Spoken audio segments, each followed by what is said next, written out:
Assalamualaikum warahmatullahi wabarakatuh.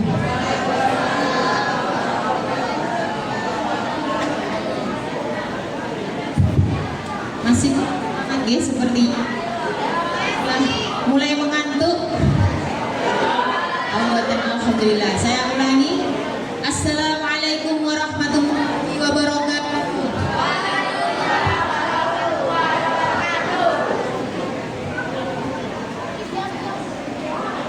Alhamdulillah rabbil alamin. Wa bihi nasta'in wa ala umuri dunya waddin. Wassalatu wassalamu ala habibina wa syafi'ina wa qurrati a'yunina Muhammadin wa ala alihi wa ashabihi ajma'in. Asyhadu an la ilaha illallah wahdahu la syarika lah wa asyhadu anna Muhammadan 'abduhu wa rasuluhu la nabiyya ba'dah. Rabbi syrah li sadri wa yassir li amri wahlul 'uqdatam min lisani yafqahu qawli.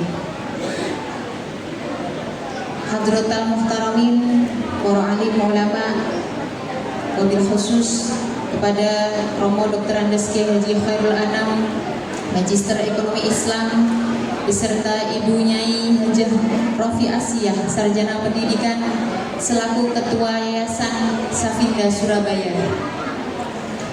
Tak lupa kepada Bapak Haji Muhammad Soleh beserta Ibu selaku pemilik Yayasan Safinda Surabaya, kepada Bapak Haji Tomo selaku pengurus Yayasan Safinda Surabaya, serta Ustadzah Halimatus Sa'diyah, Magister Pendidikan Islam, selaku konsultan pendidikan Yayasan Safinda Surabaya. Tak lupa juga kepada segenap kepala unit Yayasan Safinda Surabaya. Yang paling utama pada malam hari ini, para wali murid kelas 6 MI Safinda Surabaya, terkhusus kepada anak-anakku kelas 6 MI Safinda Surabaya yang malam hari ini saya yakin sedang merasa bangga dan juga bahagia. Alhamdulillah, puji syukur kehadirat Allah Subhanahu wa taala senantiasa kita curahkan atas karunia limpahan rahmatnya, sehingga pada malam hari ini ayah bunda menjadi orang tua yang merasakan kebahagiaan karena berhasil membersamai ananda tercinta melewati masanya sampai saat ini berada di final. Salawat beserta salam senantiasa tercurahkan kepada junjungan kita Nabi Agung Muhammad SAW, sehingga kita bisa merasakan nikmatnya ilmu, nikmatnya iman, sampai sekarang kita bisa menikmati zaman kini.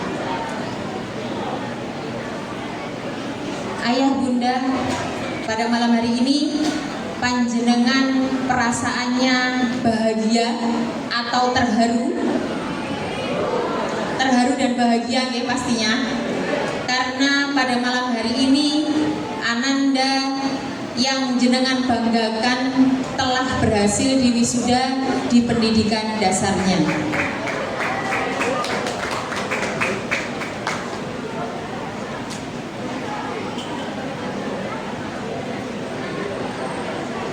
Ayah bunda, mulai malam ini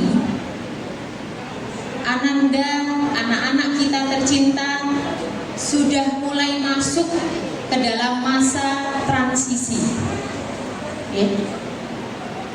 Jadi ananda sudah bisa menjadi apa yang ingin mereka lakukan.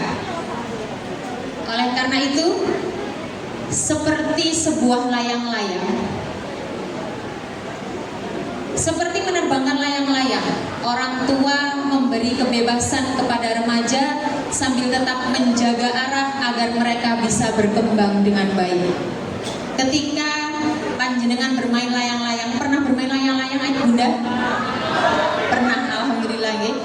Adik-adik kelas 6 pernah bermain layang-layang? Pernah. Berarti masih bisa bisa, ya. Karena apa? Zaman sekarang, anak-anak zaman sekarang lebih suka bermain gadget daripada bermain permainan tradisional. Kalau masih pernah memainkan layang-layang berarti masih membumikan yang namanya tradisi nenek moyang. Seperti filosofi layang-layang, ayah bunda, panjenengan adalah pengendali utama layang-layang tersebut. Layang-layang tersebut bisa terbang tinggi karena ada yang mengendalikan.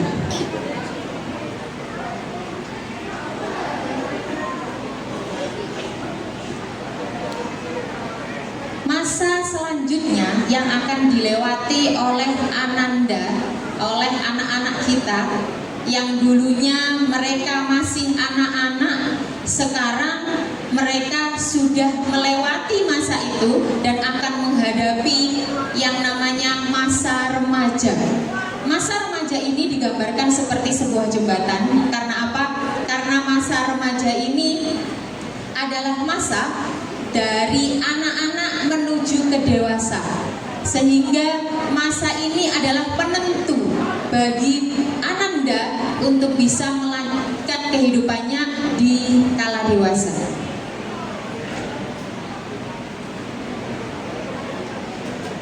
Aktif dampak terhadap pemahaman bagi para remaja.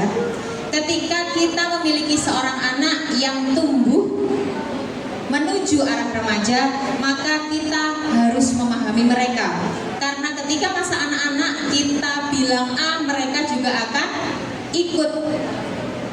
Mereka juga akan melakukan apa yang kita minta. Tapi di masa remaja ini, anak-anak ketika kita bilang A, mereka biasanya justru larinya ke Z. Karena apa?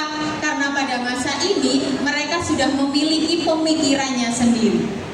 Mereka sudah memiliki keinginannya sendiri. Oleh karena itu, pemahaman terhadap remaja benar-benar berdampak terhadap kehidupan mereka yang akan datang. Selanjutnya, mari kita pahami lebih dalam tentang remaja. Mencari identitas diri. Inilah remaja pada saat ini, di mana identitas remaja itu mereka sedang mencari jati dirinya, mereka bertanya siapa aku, dan juga mereka sedang mencari perannya di tengah-tengah masyarakat. Sehingga remaja ini lebih banyak untuk berinteraksi dengan lingkungannya daripada dengan keluarganya. Seringkali remaja ini ketika Ananda waktu masih TK mungkin dulu jenengan bertanya, apa nak cita-citamu? Mereka akan menjawab, dokter mah, dokter bun, begitu.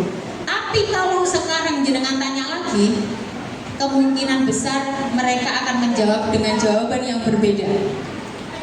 Mereka mungkin akan menjawab dengan jawaban yang bahkan tidak pernah terfikirkan oleh jenengan sebelumnya.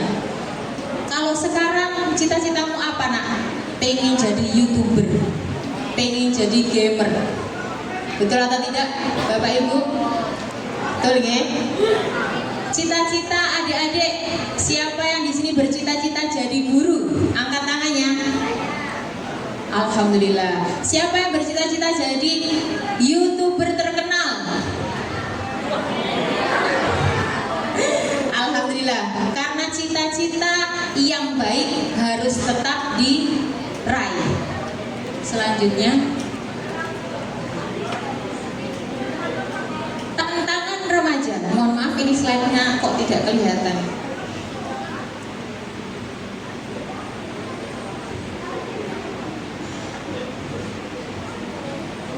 Tantangan yang dihadapi oleh Ananda, Bapak Ibu, ketika dulu masih kecil, anak-anak ini masih sering menangis.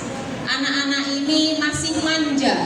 Ketika tidur maunya tidak sendirian, pengen tidur bareng orang tuanya. Tapi sekarang saya yakin ketika jenengan ingin tidur bersama Ananda, justru mereka yang menolak. Karena apa? Karena pada masa ini Ananda sudah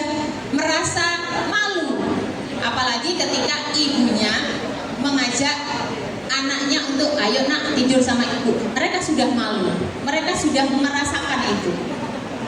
Kemudian tantangan remaja pada masa kini adalah salah satunya dari media sosial.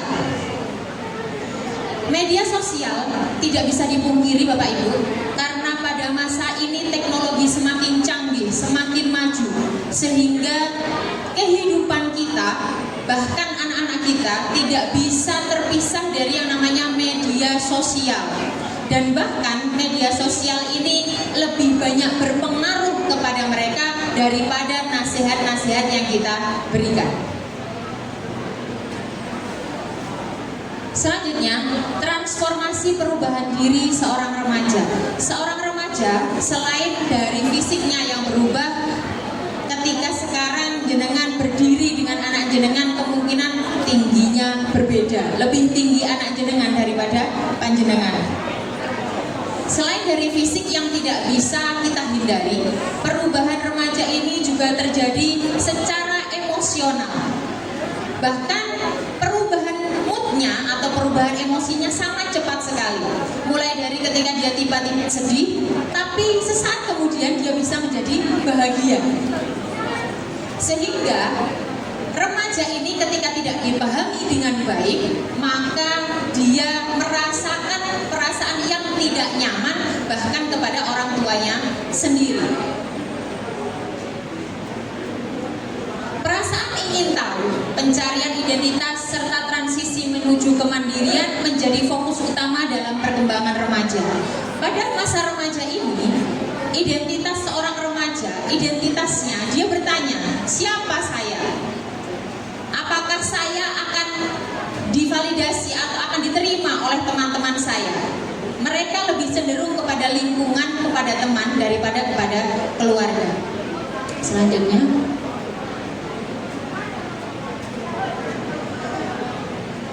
ayah bunda pada zaman sekarang tidak bisa kita pungkiri, di mana ternyata remaja ini jika tidak diarahkan dengan baik maka akan menjadi remaja yang tidak terarah. Jadi ini saya berikan contoh nyata kenakalan remaja ya, karena panjenengan sendiri sekarang sudah bisa mengakses yang namanya media sosial, bahkan mungkin anak-anak kita sendiri juga sama, bahkan lebih canggih daripada kita. Karena apa? Banyak sekali kasus yang menimpa remaja, bahkan kasus tersebut tidak dilakukan oleh seorang diri, tapi juga oleh kelompoknya. Oleh karena itu kelompok bermain atau teman itu sangat berpengaruh terhadap perkembangan kognitif atau emosi mereka. Sehingga ketika Ananda tidak diarahkan dengan baik, maka hal inilah yang bisa terjadi. Apakah panjenengan mau Ananda menjadi salah satu pelaku gaul dengan sebayanya, mencari identitasnya sehingga dia bisa diterima dalam kelompok tersebut? Ketika dia bisa mencari teman yang baik, insya Allah dia juga akan bisa menjadi baik. Tetapi ketika dia salah karena tidak diarahkan, jadinya kenakalan remaja yang tadi sudah saya contohkan bisa terjadi. Yang terakhir adalah media sosial. Karena media sosial sekarang bisa diakses oleh semua orang di setiap usia, dari usia dini sampai usia sudah senja, media sosial tidak ada bentengnya sama sekali. Maka dari itu pada zaman sekarang ayah bunda harus benar-benar bisa menjadi benteng untuk Ananda agar Ananda tidak terpengaruh terlalu besar terhadap dunia maya atau media sosial. Selanjutnya,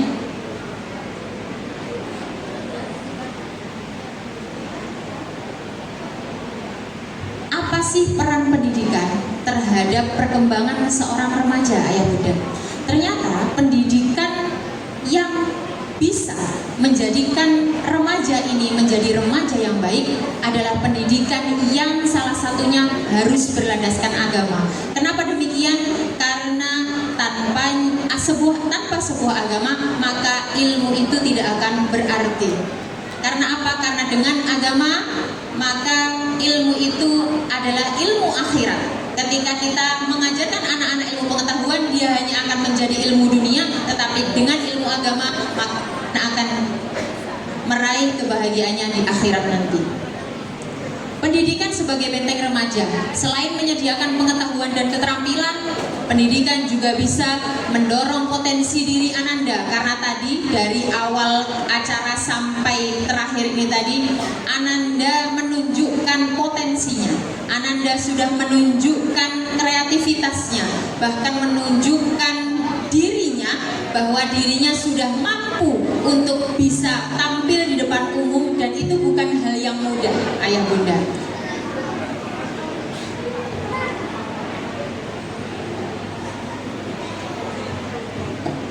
Di usia remaja, Ananda ini benar-benar harus berkonsentrasi terhadap hal yang dia lakukan agar nantinya di masa dewasa Ananda tidak terjerumus terhadap pergaulan yang salah. Selanjutnya, membentuk karakter positif. Dunia pendidikan tidak bisa dipungkiri adalah hal utama yang menjadikan karakter Ananda, karakter remaja menjadi karakter yang positif. Karena apa? Karena pendidikan adalah modal utama bagi panjenengan untuk menjadikan anak-anak panjenengan memiliki masa depan yang baik. Selain karena membentuk karakter, dalam pendidikan juga disiapkan tentang mempersiapkan masa depan yang lebih baik. Karena dalam dunia pendidikan Ananda diajarkan banyak hal, dibiasakan banyak hal yang baik, maka dari itu itulah yang akan menjadi persiapan Ananda menuju masa depannya lebih baik. Selanjutnya,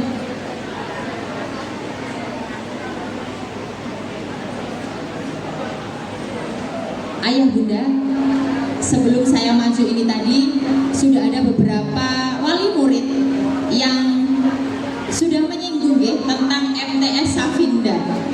Jadi Yayasan Safinda sudah menyediakan pendidikan untuk anak-anak panjenengan semua, mulai dari Ananda ini masih bayi, istilahnya masih belum tahu apa-apa, sudah ada yang namanya pesantren bayi, sampai kemudian naik ke jenjang yang lebih tinggi, ada penitipan, ada lagi kelompok bermain, ada TK, ada MI, dan juga menyediakan sekolah lanjutan yakni madrasah sanawiyah.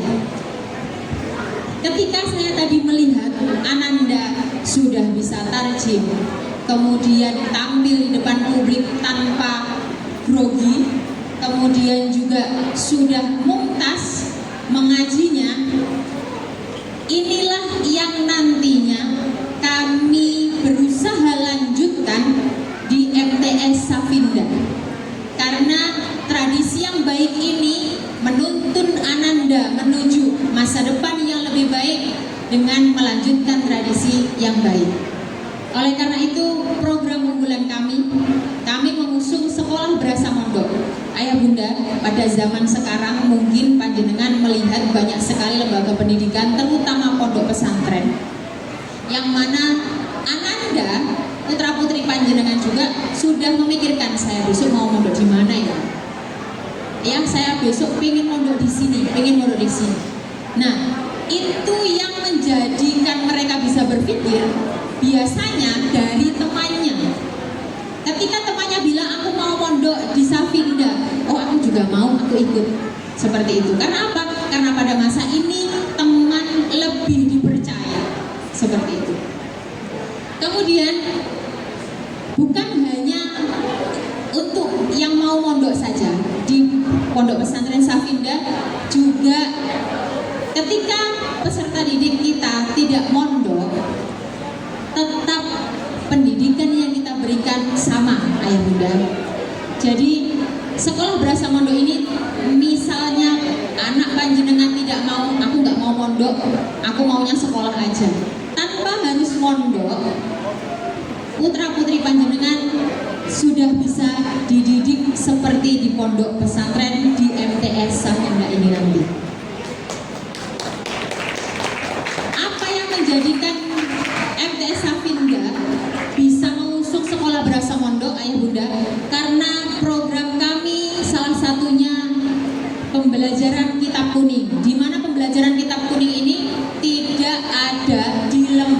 sekolah manapun selain di pondok pesantren.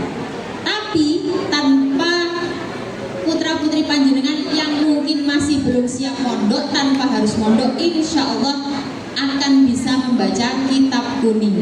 Untuk apa sih belajar kitab kuning? Dalam kitab kuning, dalam kitab-kitab yang mereka pelajari terdapat ilmu di dalamnya. Dan ilmu inilah yang nantinya akan mereka terapkan, yang akan mereka manfaatkan ketika mereka sudah bisa terjun ke masyarakat. Selanjutnya, terjemah Al-Quran. Terjemah Al-Quran berkata dan menguraikan dengan kaidah nahwu shorof. Nah ini nih Bapak, Ibu, Ayah Bunda. Ketika tadi kita sudah menyaksikan Ananda sudah mumtaz tarjim, sudah mumtaz ujiannya, di MTS Safinda tidak akan berhenti. Ketika panjenengan melanjutkan pendidikan Ananda di MTS Safinda mulai dari MI, maka pendidikan ini tidak akan berhenti di situ saja. Ketika di MI Safinda diajarkan dasarnya, maka di MTS akan kami tambah ilmunya dengan adanya kaidah nahwu shorof. Jadi Bapak Ibu yang belum daftar, monggo. Selanjutnya ada program tahfidz Al-Quran. Ada di sini adik-adik kelas 6 yang sudah mulai menghafal Al-Quran, angkat tangannya. Alhamdulillah banyak sekali ya.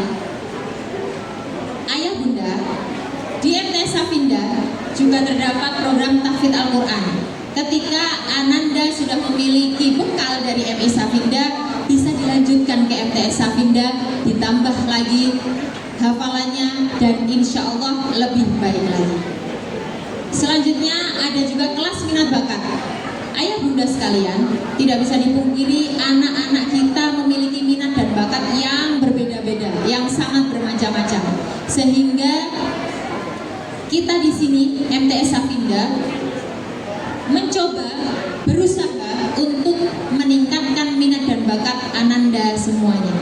Yang terakhir adalah The Catalyst English Program, dan ini sudah kami jalankan dan insya Allah akan terus kami kembangkan, di mana karena bahasa Inggris ini adalah bahasa dunia, bahasa internasional, sehingga di MTS Safinda daily speakingnya menggunakan bahasa Inggris. Jadi biar seperti native speaker.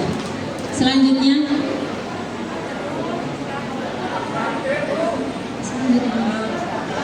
ini Ayah Bunda, kita saksikan sejenak refleksi siswa. Apa sih kesan mereka terhadap MTS Safinda setelah menjadi bagian di dalamnya?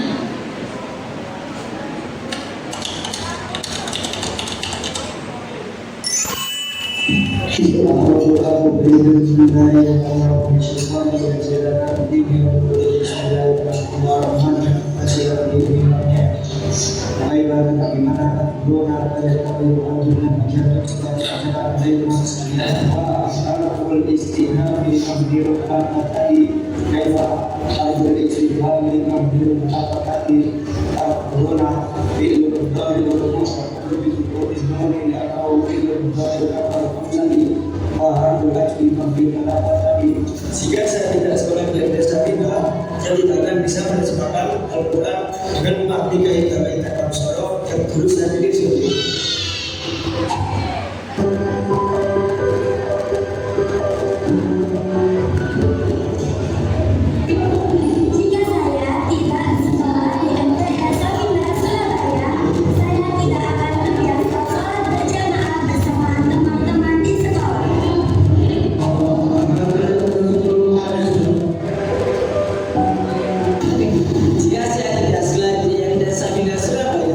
Saya tidak akan berani mengkritik di depan teman-teman.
dia tidak akan bisa membaca kitab dengan lancar tanpa harus mengulang.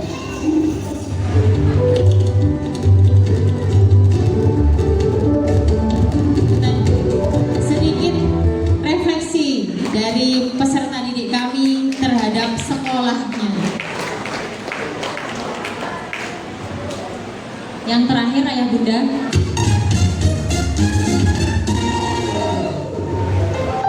Hai Kak. Hai.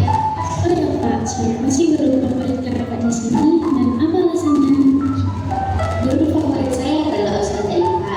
Saya menjadikan Ustazah Iva sebagai guru favorit karena saya suka dengan metode belajarnya, ketegasannya, dan kata-kata rambutnya.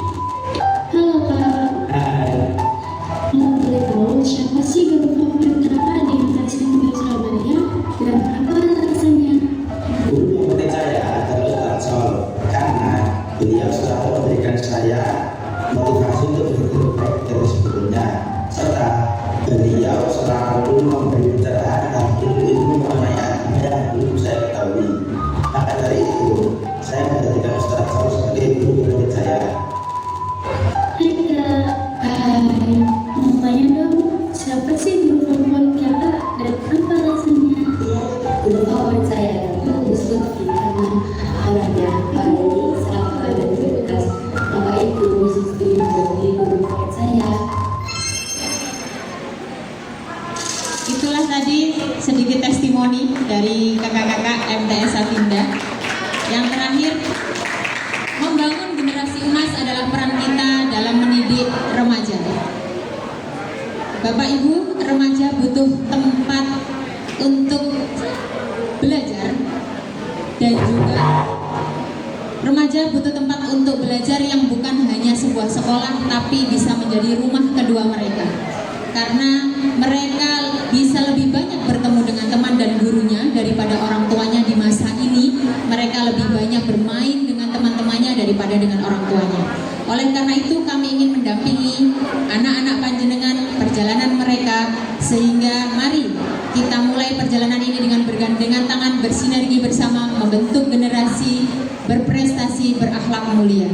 Terima kasih dari saya, akhirul kalam. Mohon maaf atas segala khilaf. Wassalamualaikum warahmatullahi wabarakatuh.